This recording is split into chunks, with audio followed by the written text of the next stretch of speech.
जय हिंद दोस्तों, आप सभी का स्वागत है।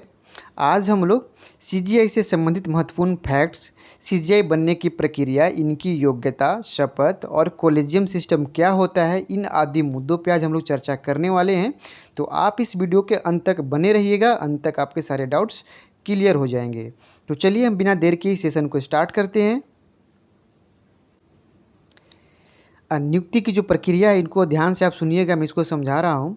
द सीनियर मोस्ट जज ऑफ सुप्रीम कोर्ट होते हैं सीजीआई। याद रखिएगा, सीनियर मोस्ट जज ऑफ सुप्रीम कोर्ट होते हैं जो जज बनते हैं, याद रखिएगा। इनका जो टेन्योर होगा, उदय उमेश ललित जो बने हैं, जस्टिस उदय उमेश ललित का जो टेन्योर होगा वह ओनली 74 डेज़ का होगा। ये भी इम्पोर्टेंट बन जाता है। आपको याद में होगा कि जो सुप्रीम कोर्ट के जो सीजीआई होते हैं, जो जज होते हैं, उनका जो मैक्सिमम एज होता है वह 65 ईयर होता है। यह एक परंपरा चली आ रही है कि रिटायर होने वाला जो जज है वो अपना उत्तराधिकारी की घोषणा करता है। तो उसी क्रम में जो है, जो अभी जस्टिस जो रमन्ना थे, उन्होंने अपना उत्तराधिकारी जो है उदय उमेश ललित को घोषणा किया था, जो हाल ही में यह शपथ भी ले चुके हैं। यह जो घोषणा होता है यह एक्सपीरियंस के आधार पे किया जाता है। फिर इस प्रपोजल को जो है लॉ मिनिस्टर के पास जाता है। लॉ मिनिस्टर पूरी तरह से जांच परख करने के बाद, बेदाग पाने के बाद, इस रिकमेंडेशन को जो है वह पीएम के पास भेजता है। पीएम इस सलाह को प्राप्त करने के बाद जो है यह प्रेसिडेंट को बोलते हैं कि साहब, इन व्यक्ति को सीजीआई नियुक्त करना है। आपको पता होगा कि आर्टिकल 124(1) के तहत कहा गया है कि देश में एक सुप्रीम कोर्ट होगा जहां एक सीजीआई होगा। वहीं आर्टिकल 124(2) के तहत सीजीआई को अपॉइंट प्रेसिडेंट करता है, या करने के लिए प्रधानमंत्री कहता है। तो यह जो था इनकी नियुक्ति की कुछ प्रक्रिया का प्रोसेस था। याद रखिएगा, इनका नाम है यू ललित उदय उमेश ललित है। यह 49th क्रम के यह सीजीआई बने हैं। आप याद रखिएगा, इनका एक काफ़ी फेमस रहा है कि जब ये राम मंदिर का मुद्दा चल रहा था तो उस टाइम यह एडवोकेट थे। तो इन्होंने इस मुद्दे को देखा था, लड़ा था। तो जब ये जज बने थे, तो जब इनको यह मुद्दा देखने के लिए आया था, तो उस पैनल से खुद को अलग कर लिए थे, अपने आप को बेदाग छवि प्रूव करने के लिए। इनका काफ़ी एक चर्चा में रहा था ये वाला मुद्दा। तो इस तरह से काफ़ी ये मतलब एक अच्छे सुलझे हुए इंसान है, बेदाग छवि के सीजीआई हैं यह। इनका जो शपथ अभी हाल में हुआ है, 27 अगस्त 2022 को इनका शपथ हुआ है। और यह जो है 8 नवंबर 2022 को रिटायर कर जाएंगे। तो इनका काफ़ी कम समय में के लिए बने हैं यह, याद रखिएगा, 74 डेज़ के लिए ओनली इन्हें सीजीआई बनाया गया है। ये देखिए, अभी पहले का जो सीजीआई थे यह एन.वी. रमन्ना। अभी हाल के जो है यह उदय उमेश ललित है, जो अपना उत्तराधिकारी जो घोषणा करते हैं, यह उसी क्रम में यह किया गया था। याद रखिएगा, अनुच्छेद 124(6) के अनुसार राष्ट्रपति अथवा इनके नियुक्त किसी व्यक्ति के समक्ष अपने पद की शपथ लेनी पड़ती है। चाहे तो राष्ट्रपति के सामने शपथ लेंगे, या राष्ट्रपति के द्वारा नियुक्त कोई वैसे व्यक्ति के समक्ष लेंगे जो उसके समकालीन हो, तो उनके बीच भी शपथ यह लेते हैं। याद रखिएगा।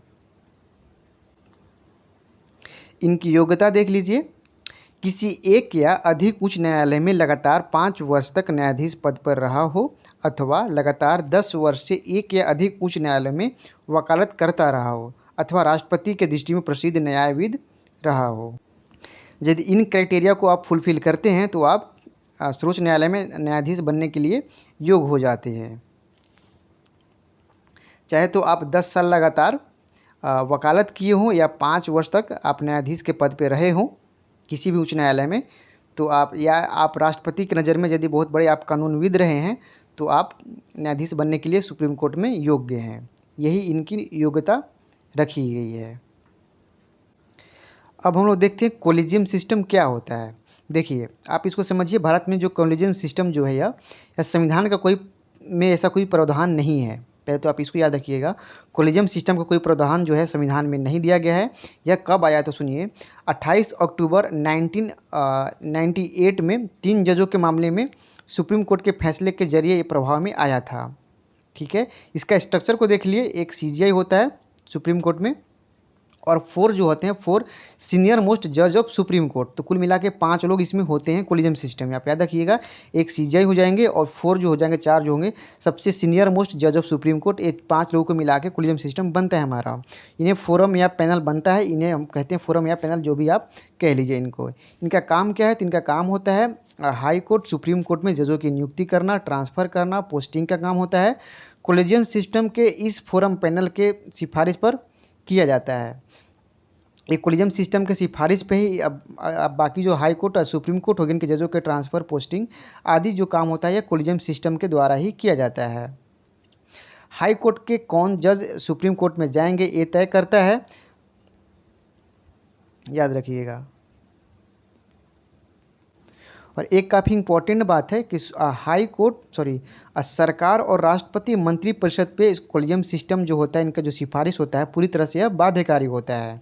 याद रखिएगा, सरकार यदि चाहे तो उचित कारण के साथ जो है कोलिजियम सिस्टम के जो सिफारिश होता है उसे मानने से इनकार कर सकता है, परंतु उसे दोबारा दोबारा यदि वही सिफारिश को ले लिया जाता है तो फिर सरकार इसे पास करने के लिए, इसे मानने के लिए बाध्य हो जाता है। तो याद रखिएगा, यह सरकार पर पूरी तरह से बाध्यकारी होता है, सरकार इसको आप नकार नहीं सकते हैं। तो यह कोलिजियम सिस्टम होता है, यह कोलिजियम सिस्टम। चलिए अब कुछ क्वेश्चन देखते हैं। सर्वोच्च न्यायालय में न्यायाधीश नियुक्त होने के लिए व्यक्ति को कम से कम कितने वर्ष उच्च न्यायालय का एडवोकेट होना चाहिए? तो देखिए, कम से कम एडवोकेट 10 साल होगा इसमें, याद रखिएगा। कम से कम 10 साल का एडवोकेट होना चाहिए उच्च न्यायालय में, वही व्यक्ति जो होता है वह सर्वोच्च न्यायालय का न्यायाधीश बनने की योग्यता रखता है। 5 साल की बात है तो 5 साल जो है वह 5 साल न्यायाधीश के रूप में किसी उच्च न्यायालय में या एक से अन्य न्यायालयों में 5 सालों तक वह न्यायाधीश रहा हो तो सुप्रीम कोर्ट के जज बनने के लिए पूरी तरह से योग्य हो जाता है। तो आप इसको याद रखिएगा।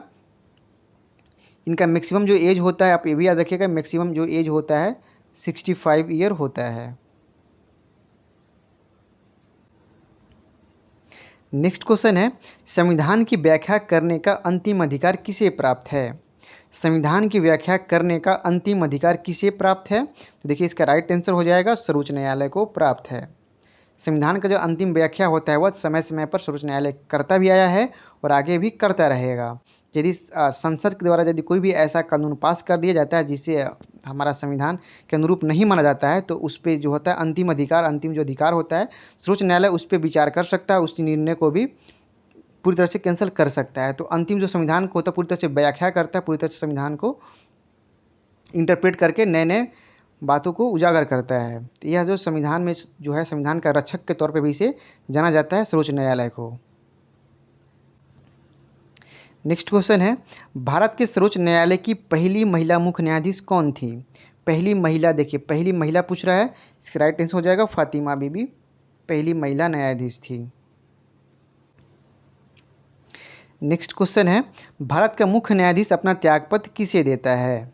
भारत के मुख्य न्यायाधीश अपना त्यागपत्र किसे देता है? तो इसका राइट आंसर हो जाएगा भारत के राष्ट्रपति को जो है अपना त्यागपत्र देता है। राष्ट्रपति ही सीजीआई का शपथ करवाता है, आप इसको याद होगा, राष्ट्रपति सीजीआई को शपथ भी दिलवाता है। यदि मान लीजिए किसी भी कारणवश राष्ट्रपति का पद यदि खाली हो जाता है तो उस स्थिति में जो है सीजीआई जो होता है वह कार्यवाहक राष्ट्रपति के तौर पे 6 महीने तक वह कार्य कर सकता है। तो ये भी बात आप याद रखिएगा। भारत के मुख्य न्यायाधीश का वर्तमान वेतन कितना होता है? भारत के मुख्य न्यायाधीश का वर्तमान वेतन कितना होता है? इसका राइट आंसर हो जाएगा 2,80,000 प्रति माह। नेक्स्ट क्वेश्चन है, भारत के मुख्य न्यायाधीश कब तक पद पर रह सकते हैं? भारत के मुख्य न्यायाधीश कब तक अपने पद पर रह सकते हैं? तो इसका राइट आंसर हो जाएगा 65 ईयर तक। 65 ईयर की आयु पूरी कर लेने के बाद इन्हें रिटायर कर दिया जाता है। तो आप याद रखिएगा, अभी जो 74 डेज़ के लिए जो बन रहे हैं या उदय उमेश ललित, जस्टिस उदय उमेश ललित जो है या 74 डेज़ के लिए ओनली बन रहे हैं, क्योंकि 74 डेज़ के अंदर इनका जो एज है या 65 ईयर पूर जाएगा तो वह 74 डेज़ ही रहेंगे। दोस्तों याद रखिएगा, अभी हाल ही में जो है जो 49th नंबर के जो जस्टिस बने हैं अभी उदय उमेश ललित, 50th नंबर का जो सीजीआई बनने वाले इनका भी नाम को जो है पब्लिक कर दिया गया है। ये जो बनने हैं जस्टिस DY चंद्रचूड़ जो हैं या या जो है 50वां नंबर का सीजीआई बनेंगे, याद रखिएगा ये भी। अभी से याद रखिए चीज़ों को, बाद में आपको आसान रहेगा। 50वें नंबर के सीजीआई जो बनेंगे जस्टिस डीवाई चंद्रचूड़, ठीक 2 साल यानी 10 नवंबर 2025 तक यह पद पे रहेंगे। तो आप इस चीज़ को याद रखिएगा। जो 8 नवंबर 2022 को रिटायर हो जाएंगे यह उदय उमेश ललित, जस्टिस उदय उमेश ललित जो है यह 8 नवंबर को रिटायर हो जाएंगे। तो फिर इनके बाद जो है यह 50वें सीजीआई जो बनेंगे वह जस्टिस डीवाई चंद्रचूड़, इनको याद रखिएगा। यह 2 साल, इनका थोड़ा टेन्यूर लंबा है, यह 2 साल रहेंगे। चलिए नेक्स्ट क्वेश्चन है, भारत के सर्वोच्च न्यायालय के प्रथम मुख्य न्यायाधीश कौन थे? भारत के सर्वोच्च न्यायालय के प्रथम मुख्य न्यायाधीश कौन थे? तो इसका राइट आंसर हो जाएगा हीरालाल जे कानिया, प्रथम मुख्य न्यायाधीश थे। नेक्स्ट क्वेश्चन है, वर्तमान में सीजीआई सहित भारत के सर्वोच्च न्यायालय में कितने न्यायाधीश हैं? वर्तमान में सीजीआई सहित भारत के सर्वोच्च न्यायालय में कितने न्यायाधीश हैं? तो आप इसको याद रखिएगा, 34 हो जाएगा। एक हो जाएगा आपका सीजीआई हो जाएगा आपका एक, और 33 कुल टोटल जज होते हैं सुप्रीम कोर्ट में। तो इस तरह से 1 + 33 34 हो जाएगा, आप याद रखिएगा। और एक चीज़ और याद रखिएगा, ये जो जजों का जो संख्या जो है सुप्रीम कोर्ट में घटाने और बढ़ाने का जो कार्य करता है वह सांसद करता है, पार्लियामेंट करता है। पार्लियामेंट के पास यह अधिकार है कि वह जजों की संख्या घटा सकता है और बढ़ा भी सकता है। तो याद रखिएगा, अभी हाल ही में इनकी संख्या बढ़ाकर 34 कर दिया गया है संसद के द्वारा।